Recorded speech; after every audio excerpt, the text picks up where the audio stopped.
Mayong adlaw, patay ang tulo ka mga sospek human giingong misukol atol sa pag-serve kanila sa warrant of arrest sa mga otoridad sa Tagum City, Davao del Norte niadtong Enero 31 ning tuiga.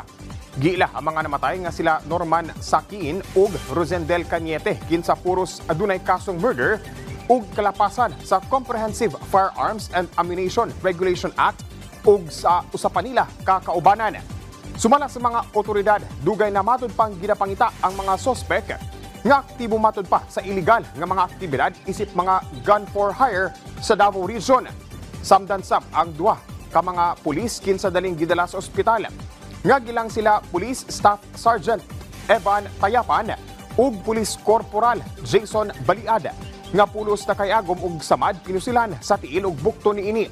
Subay niini padayong gipasalig sa kapulisan sa riyon nga pahugtan pa nila ang ilang kampanya kontra kriminalidad. Gitudloan sa paggamit sa automated counting machine kon ACM ang mga butanteng empleyado sa Comelec Davao Region. Sumala sa mga partisipante daghan og features ang ACM nga makatabang ilabi na sa mga butante nga persons with disabilities kon PWD. Adunay headset ang ACM nga magamit aron nga mapaminawan sa mga butanteng adunay apan ang ilang boto sanglit ginabasa kini sa mong machine. Gipasabot sab sa Comelec 11 nga dunay madawat nga resibo ang mga botante nga ilang magamit sa pag-review sa ilang mga boto pinaagi sa screen ballot image review.